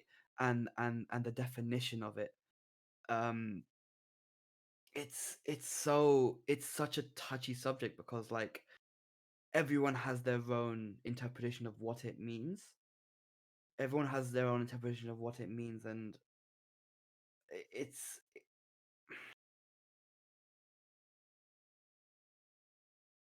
I don't know where I'm going with this. I think it's just for me. I have my notes now. Yeah. For me, feminism is simply about equality, and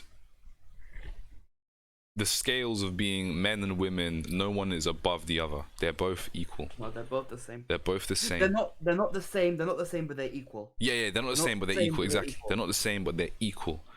You're not going to get treated better because you're a man or because you're a woman. You're not going to get treated differently because you're a man or because you're a woman. To a certain extent. To a certain extent. Yeah. Because maternity leave is Of a course, year. And exactly. Of paternity leave course, is 2 weeks. of course. If maternity leave was 2 weeks, the same as paternity, then we'd be think that as for me that's problems. Yeah, you're clearly saying, and I agree with this, that um the first year of nurturing a child as a woman working is more important than the father, obviously, right? It's fair. It's fair enough, right? Uh, but imagine any guy in the world in any profession took a year out, aside from like entertainment industry, I'm talking like this corporate world. Imagine any guy took a year off anything, right? Because he was in a coma or because he was in a hospital or what anything, right? And he came back after a year of doing no work, trying to get back into the workforce. Like it would never happen.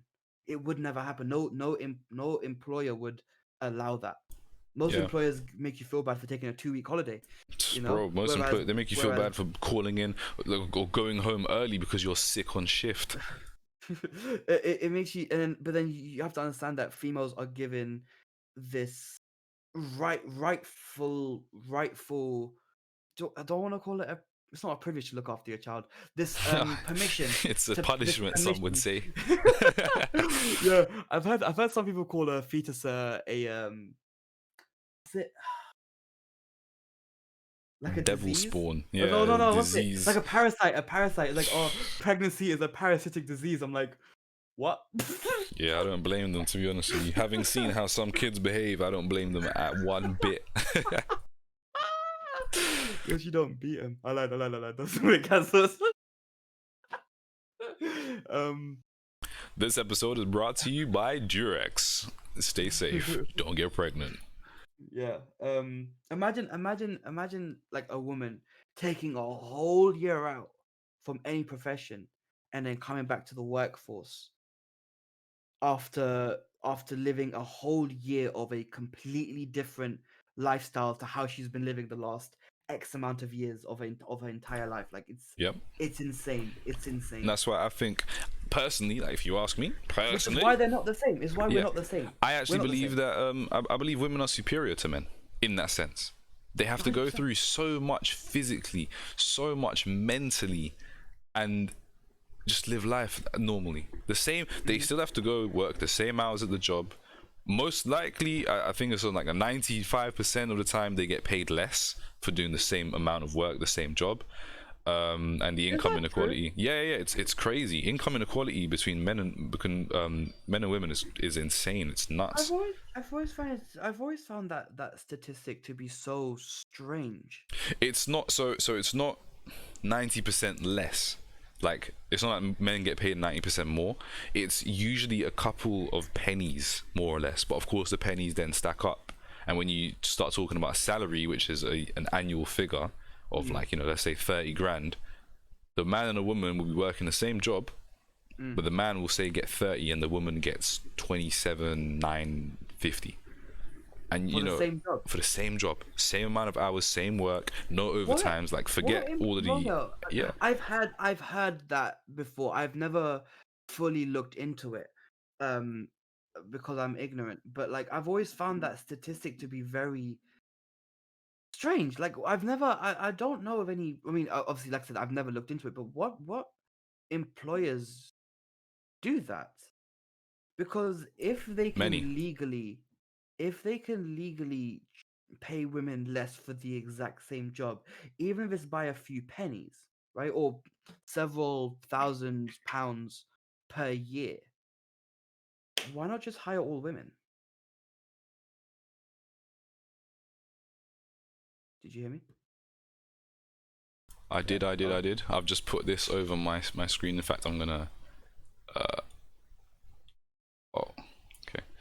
I can't There. see this. Okay, I'm looking through this. So here it says, the gender pay gap in the UK has been declining slowly over time.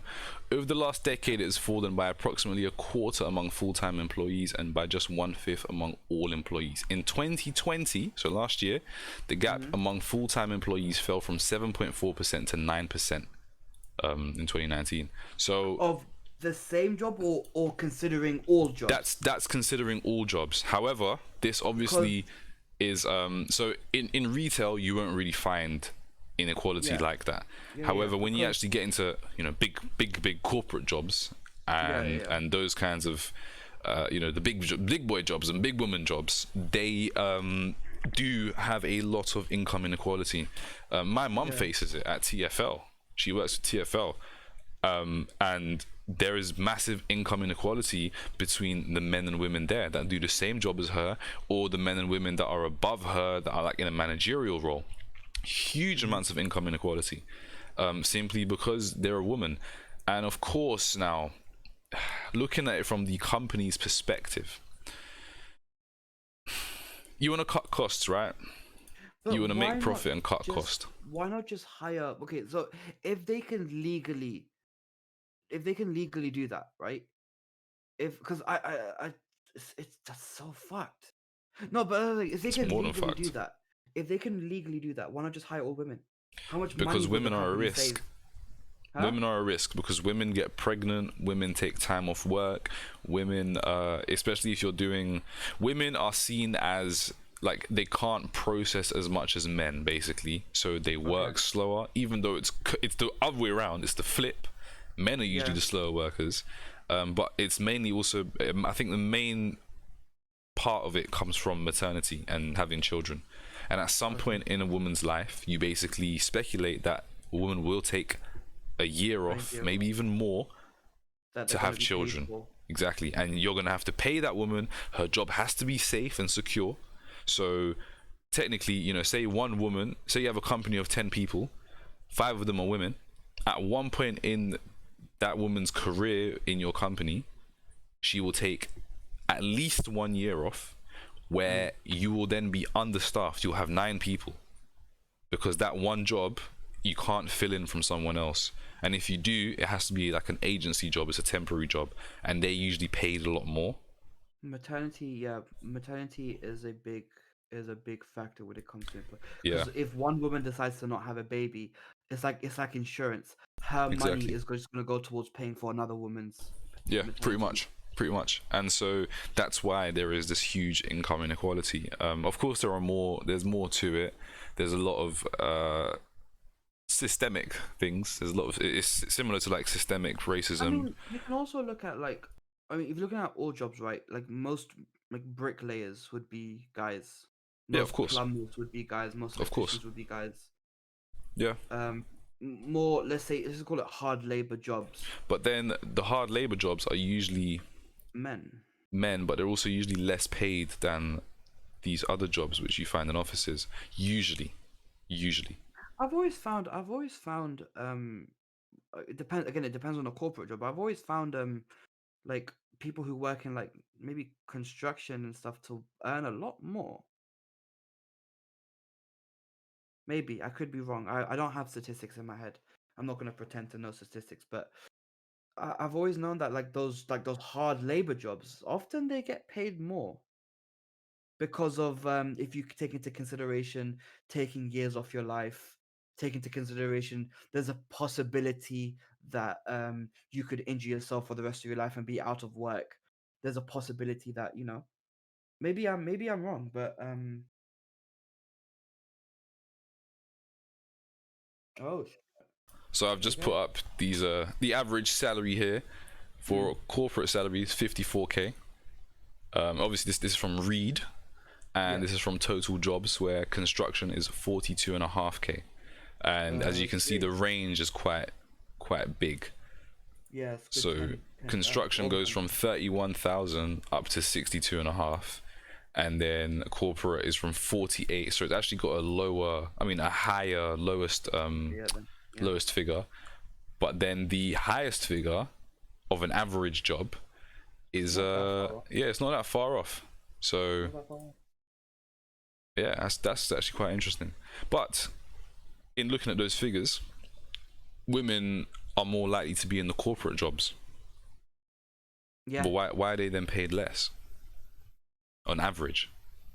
This is the thing, and this is my biggest like issue with income inequality between the two sexes. And I just think it's wrong, like especially if they're doing the same job, putting in the same hours, Weird. get paid equal. Like to me, it doesn't make sense. Why?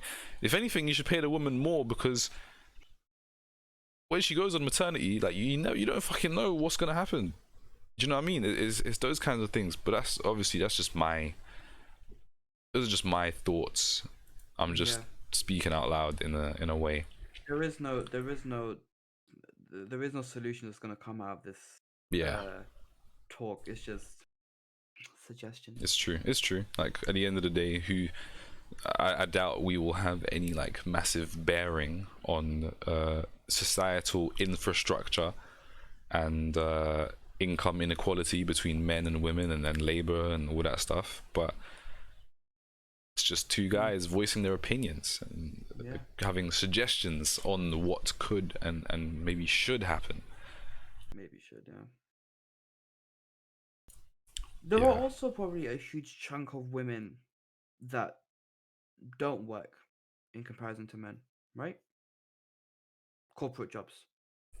Yeah, but then what jobs are they working? Because remember, on average, all the jobs. Most primary school teachers are women. And even there, men are paid more because men are scarce in teaching. Primary school teaching, 100%, yeah. And due to scarcity, they want to attract more men into those roles, and so they pay them more. And that's the whole thing. It's like I can't figure it out. I can't find the logic in this. Women just can't win. Essentially, it's like society was created to make women losers, and to keep this whole alpha male mentality. You know, the chieftain. Yeah, but that's physical. That's like a physicality thing. It's nothing to do with what's up here. So then why has it? You know, it's 2021, and as you saw the figures, the stats, it was a 2% decrease from 9 to 7.4 from 2019 to 2020 in income inequality, and that's across like an average job, like all jobs. That's on average, sorry, across all jobs. There's a 7.4% income inequality and a disparity between male and females across all jobs, which means that in the same job, essentially, from that statistic, what I would gather from it, I didn't read it properly, but I think what this means is, in the average job, a male, like in the average company, sorry, males are 7.4% on average paid more than women. And that's quite big. That's very significant, because if one company is doing that, you know, imagine spreading that across all other companies. Yeah, there's something going wrong here. There's some kind of problem. So yeah, like I don't know. Something needs to happen. Feminism needs to be educated and taught, I think, a lot better as well. Because a lot of people are like they think of the feminazis who are like, you know, men don't mean shit, women are rah, those kinds of people, and but they do exist. Yeah, exactly, they do exist, and they also are, you know, it's the whole like a few bad apples spoiled bunch. Everyone thinks about those people when you mention feminists, but really and truly, from this conversation, you and me are feminists. We are. Okay, you might not be. I am. You heard it here first. You heard it here first. We are feminists. We're arguing for equality between men and women. Yeah. But I also believe. I mean, not but. I also do believe that men and women aren't the same. Yeah, no, same here. I believe that they are superior, and I've said this time and time again. I've said it before, I'll say it again, and I'm gonna keep that view until until men can give birth. Yeah. Like really, without, you know, changing genders and experience periods. Yeah. I don't think my mentality on whether women are superior or not will change, and I don't think that's gonna happen in at least not in my lifetime. They are more essential. They are more essential to humanity than men are. Also very true. Because although I'm such an advocate for how important a father is in the household, it's not as bad as how necessary a mother is in the household. Yeah, it's not 100%. near as bad in London, at least. I think ideally you want to have both. I think But, you want to have both. I think a mother can survive. Mothers do survive without the father, right? Um, I'm not saying fathers don't survive without mothers too. It's there, but We it's hold not weight the too. same. It's not the same. Yeah. It's not the same. No, It's it's like not the it's like same. the father. It's like the father is just like it helps tremendously from the foundation, but the foundation comes from the woman. Yeah. I mean, ultimately, you pop out your mother's pussy. Okay, that's the way to put it. Yeah, you pop out of her, and I you've was been. I was actually a cesarean. But okay, in either way, okay. Then either way, you've been connected through the umbilical cord to your mother for 9 months. Yeah. As soon as Was that egg is was a fertilized parasite, a for 9 disease. months, yeah, you grow as a parasite within your mother. For 9 months, you are connected to her. You eat the same food she eats. You drink the same water or juice, whatever she chooses to drink, you drink. That's how you are fed for the first 9 months of your life, like actual 9 months of your life. Yeah. Then once you pop out, you're popping out of her, one And it's way or not- another. And it's not a pop. Yeah, exactly. And it was exactly. It's not a pop. Not a pop. It's a big push and squeeze and that's that. Just imagine this. Yeah. My head. This Exactly. same size. It hasn't grown since. Just popping out. Exactly. Bro, that. So, No, fam. not that. Bro, that's nuts. and yeah, because of that, I just think, listen, women are by far superior. By far. You don't need, Yeah. like, I don't think, having grown up fatherless basically for most of my life, I understand that you don't actually need a father. I think, of course, father figures are important, and I'd want my children to have a father figure, and I'd always want to be there for my children. And as I said, like, well, as I was gonna say, was my children, once I have children, will be my world. I will love my wife or girlfriend, or if we are like estranged, divorced, whatever, I will love her less than I love my children. My children will become my one and only priority in life. Providing for them, making sure they're fed, clothed, bathed, have a roof above their heads. Oh, that's my alarm. They're my number one priority. Yeah. Yeah. So as much as fathers hold weight, I just don't, having lived fatherless for multiple years, father figures aren't important. I don't think they're as important. I don't think that's a bad take. I just don't think they're as important. I don't want to go too much into my life, but They help the foundation. Yeah, they help build a foundation. Yeah. You can still live with the foundation. Yeah, I agree. As I said, I don't want to go too much into my life, but my father wasn't there when I was born. Again, I don't want to make it like a sob story, but he essentially didn't want me as a child ever, so he sent me and my mum away. That's why we lived in Slovakia with her family for 4.5 years. He then wanted to become a father, because a bunch of shit happened in his life, which we then found out later. They had my brother. They were actually in love for maybe a year or two. So they had my brother when I was 6, and then they got married 6 years later when I was about 11, 12. Over the 6 years as well, it was terrible. It was probably the worst 6 years of my life, and probably my mother's too. And then after those years happened, from 12 until now, for the last 10, 11 years, I've lived fatherless as well. And that's because for that reason, I think I can say I don't need a father figure. Look at how I turned out. I could have turned out so much worse. I think a lot of people use their lack of father in their household as a reason for turning, like, not to sound Star Warsy, but turning to the dark side and going into like gang culture and this and that. Bro, you don't, it doesn't mean shit. You don't have a father, it doesn't mean, oh yeah, I ain't got a father, fam, let me go gang banging. Yeah. No, because that's not what happens. Look at me, bro, look at me, look at you. We've had this conversation when we were eating Vapianos. I remember this. We were at Vapianos, we had this exact same conversation where, look at both of our lives. We can still see, I can just do this. Look at both. Oh, you want to be here? Sorry. Look at both of our lives, and look at, like, have we made an excuse for it to turn us into being some kind of different way because we don't have father figures in our lives? Nah. No. I think it's the most weak ass excuse, but it's accepted.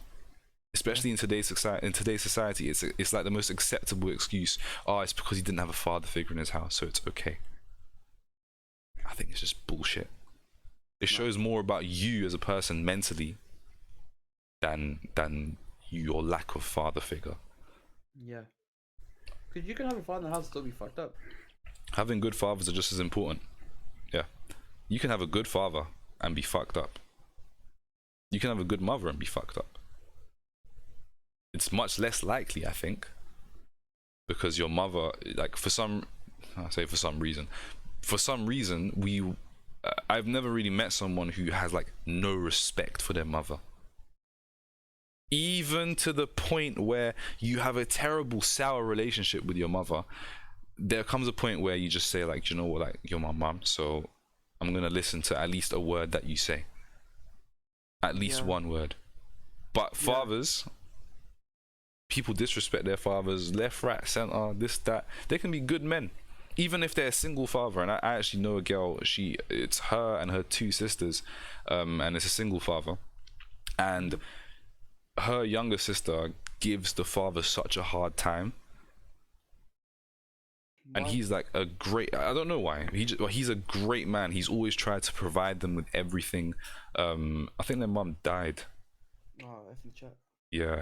Yeah, I think she died at some point when the younger sister was like 2 or 3, and yeah, the younger sister now is, I think, 14 or 11, or she's a teen. I think she's 13, and she gives her father such a hard time.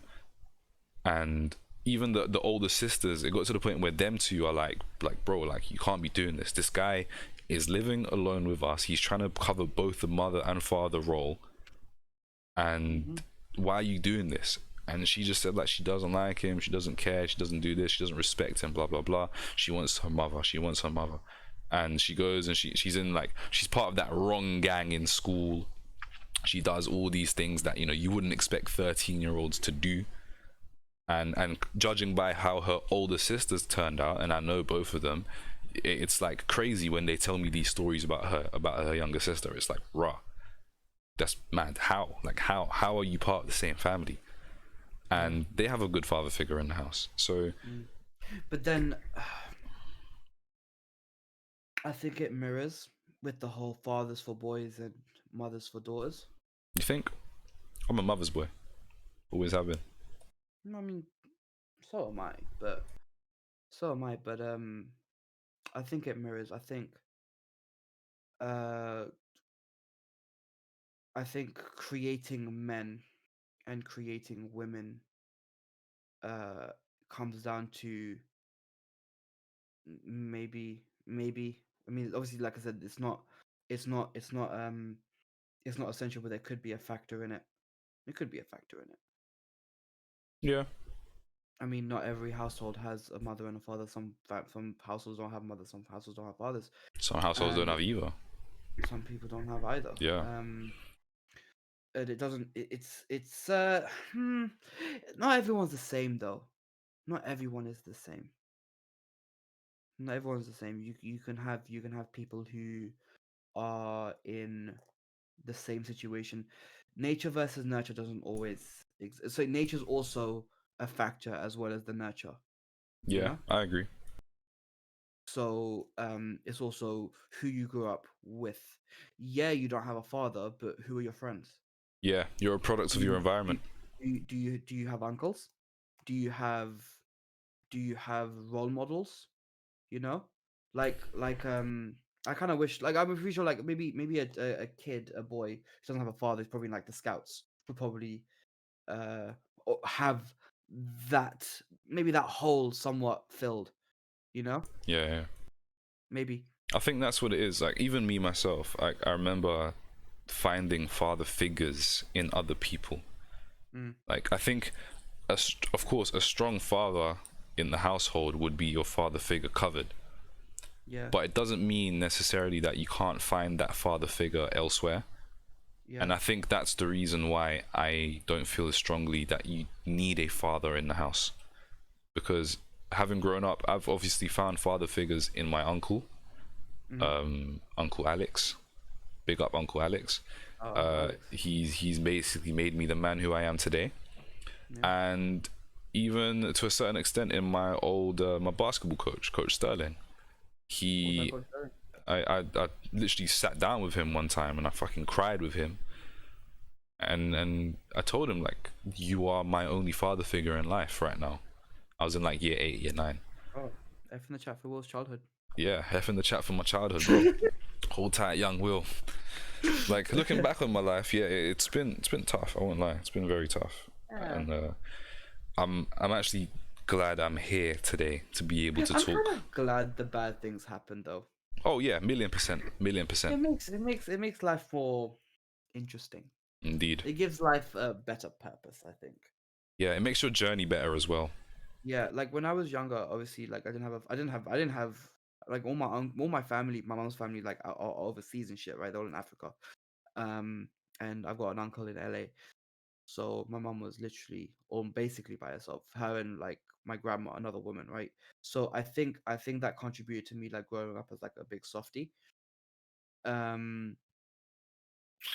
But it made me growing up in a boys' school made me want to be tougher. So I started. I don't know. I started. I don't even know what I was doing. I just maybe I'm still softy. Yeah, I think it's good to be a softie though. My man Yeah. North, what are you telling me, bro? It allows people to what's the word? Learn from others' mistakes. Yeah, for You me know? being a softie has helped me with like empathy and empathizing. Yeah. And Yeah. even with, like, as I said, or as you said, the hard things in life, having experienced hardship in life has allowed me to empathize with others. And I understand that sometimes it's about what you're going through, and sometimes you say certain things, you do certain things. It's not because you're an asshole, because you're a dickhead, a piece of shit. It's because you have 9 problems and something just pissed you off, and you don't want to make it a 10th problem going on in your life right now, but it feels like it is. And so because of that, you lash out.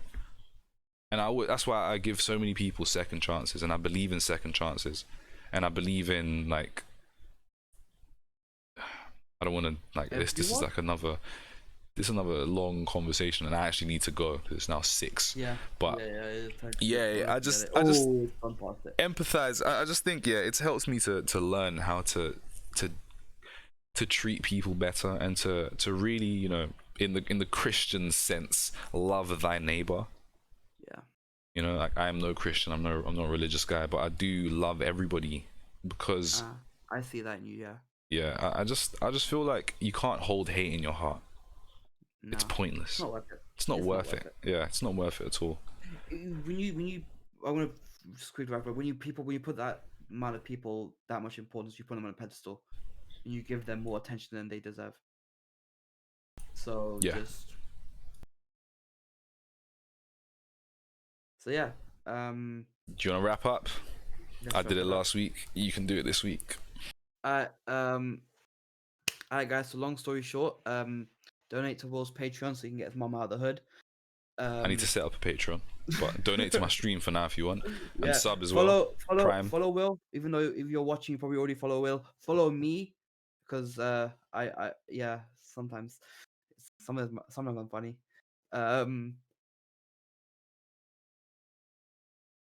Spam in the chat with your link. Yeah. Is you finished? Okay, cool. I wasn't expecting this. What? Anyway, guys, make sure to like, comment, subscribe. Make sure you follow Riz. Support the cause. We're gonna go raid Finessa now. He's just started his stream. Yeah, let's go. Has he just started? I want to make sure he actually starts before we raid, because last time I raided and it didn't come up for some reason. He has not started just yet. He has not started. Oh, he's not started just yet. Should I just host you then, bro?